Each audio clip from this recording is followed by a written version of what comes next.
अब क्या बताना चाहते हैं? अब कबीर परमेश्वर का ज्ञान गरीबदास जी बता रहे हैं। सार वस्तु तो अंदर लीनी, सुख मीन को दीक्षा देनी, सुख मीन मिलती ना भाई, स्वाति सीब सब ऐली जाई।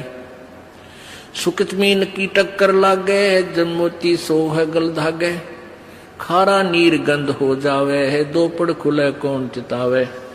सुख मीन सतगुरु जल माही, स्वाति सीप का मेल कराही, ऐसे सतगुरु मिले जिज्ञासी, जद पावे वो पद अविनाशी।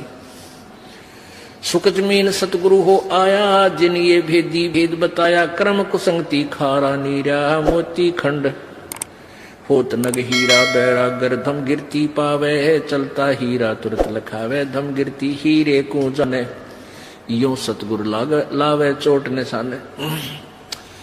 अभी आपको बताया था कि एक सीप होती है, और सीप जब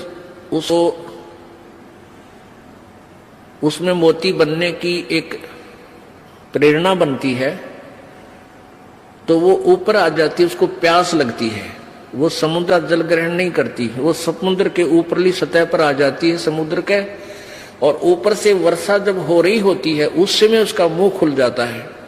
जिस हो रही हो तो खुला हो, तो उसमें वर्षा हो रही हो तो उसमें से वो बूंद ग्रहण करते, उसको स्वाति बूंद बोलते हैं, स्वाति।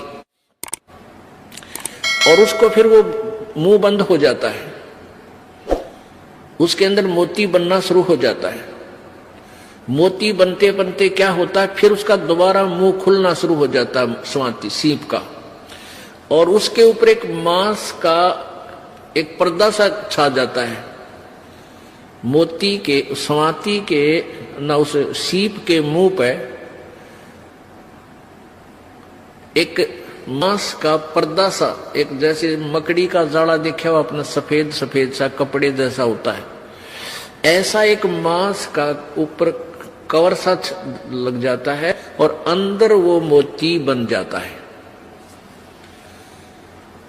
अब मोती स्वाति भी मिल गई और सीप भी है।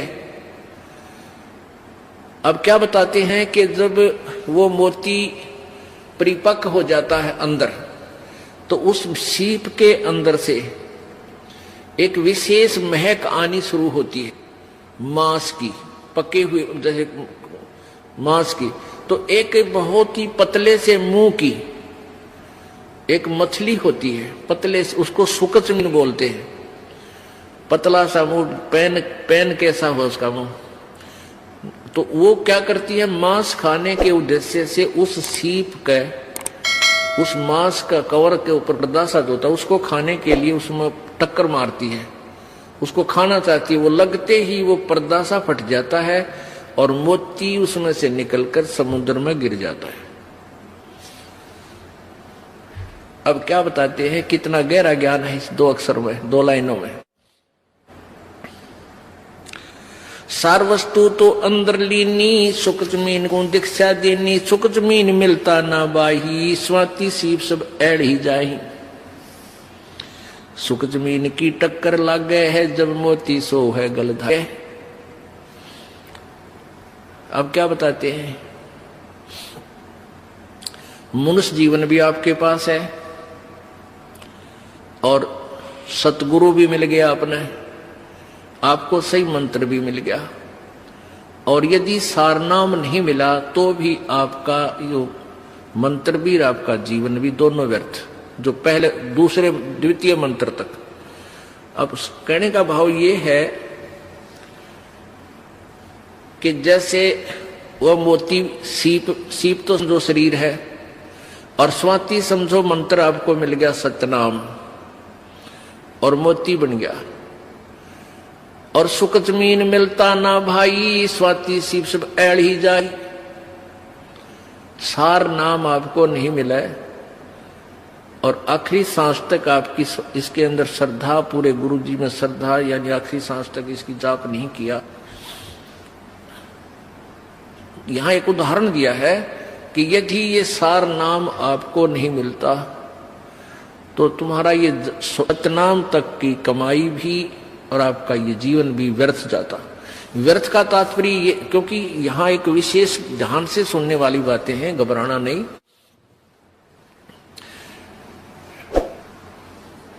अब जैसे आपको सतनाम मिल गया और सारनाम मिला नहीं और आपकी मृत्यु होगी।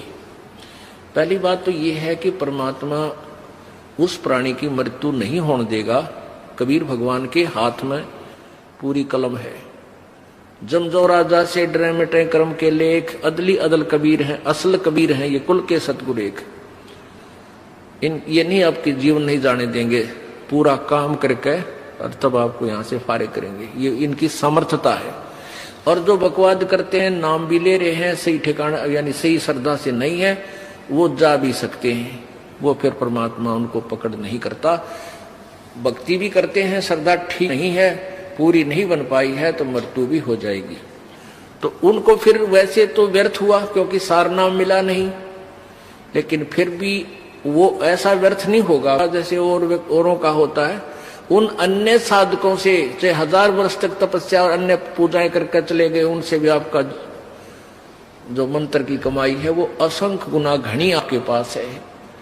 न जाने कितने दिन स्वर्ग में रहोगे या कोई और दूसरे लोकों में राजा बन जाओगे, तो ये व्यर्थ है गया, यानी जो उद्देश्य था वो पूरा हुआ नहीं।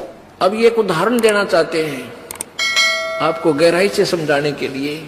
जिनको ये तीनों नाम प्राप्त है वो प्राणी के लिए ये चैप्टर आज चल रहा है। सुकच मीन मिलता ना भाई, स्वाति सीब सब ऐल ही जाई। सुकच मीन की टक्कर लागे, सुकच मीन मिलता ना भाई, स्वाति सीब सब ऐड ही जाई। सुकच मीन की टक्कर लागे, जब मोती सो है गल दागे। अब सुकच मीन ने उस सीप के उस मांस के टुकड़े को खाने के उद्देश्य से टक्कर मारी, वो खड़क दे ही मोती नीचे निकल गया।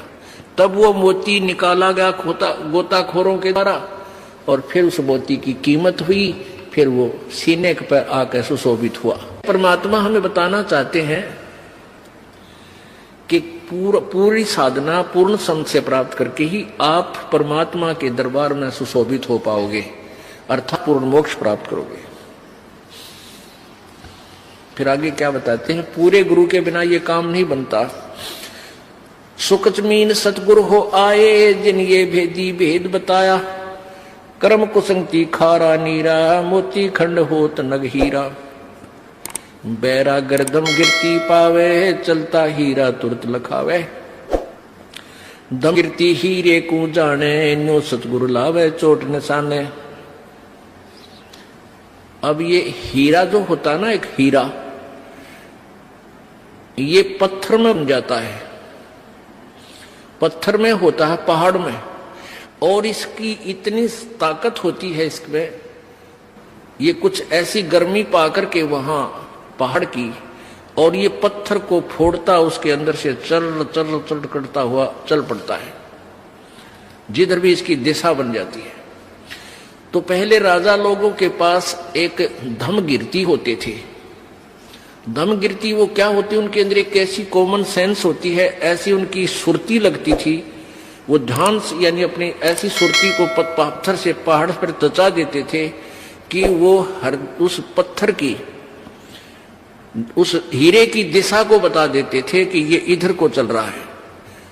अब जैसे उनके पास बैठ जाते पहाड़ के, और उस आवाज से अंदर हो रही आवाज बहुत गहरे, किसी को नहीं सुन रही वो बाहर, उसकी सुरती उससे कनेक्ट हो जाती, और वो फिर सुनता है ऐसे कान से लाकर कि वो इधर उसकी दिशा है, वो बता देता इधर आ रहा है, इस स्पीड से आ रहा है।